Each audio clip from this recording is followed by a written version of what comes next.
گھرانے میں پیدا ہوئی جو کہ لوگ جو ہے مسلمان تھے. یاد رکھیے آپ کی کنیت جو ہے وہ تھی ام عبداللہ.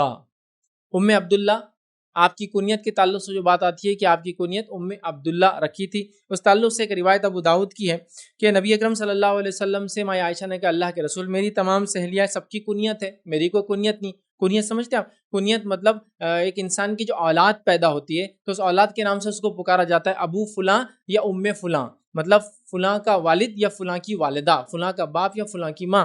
تو انہوں نے کہا کہ سب لوگ رکھتے ہیں کنیت, اب میری کنیت نہیں ہے چونکہ آپ کو تو کوئی اولاد تھی نہیں نبی اکرم صلی اللہ علیہ وسلم سے, ٹھیک ہے. تو کہا کہ اب میں کیا کروں میری کنیت کے تعلق سے. تو رسول اللہ صلی اللہ علیہ وسلم فرمایا تم اپنے بہن کے بیٹے, ان کی بہن کون تھی؟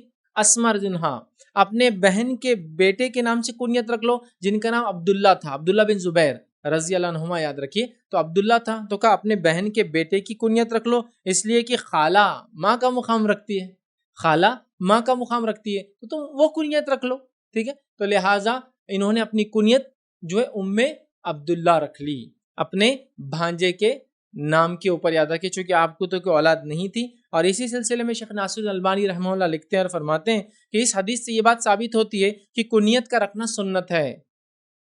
چونکہ ماں عائشہ نے ڈیمانڈ کیا, رسول اللہ صلی اللہ علیہ وسلم کو کنیت دے دی, حالانکہ آپ کو اولاد نہیں تو کنیت رکھنا چاہیے. لیکن چونکہ ہم لوگ ایسے ماحول میں جنرلی رہتے ہیں جہاں کنیت کا سسٹم انڈیا پاکستان میں نہیں ہے, لیکن عربوں میں ایک تو لقب ہوتا تھا اور ایک کنیت. لقب مطلب کوئی لقب اس کی اچھائی خصوصیت کی وجہ سے دیا جاتا تھا, اور ایک کنیت ہوتی تھی اس کی اولاد کی وجہ سے.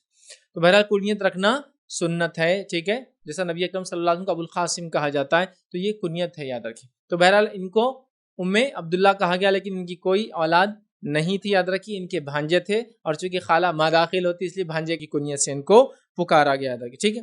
اب ان کے والد محترم, یاد رکھیے ان کا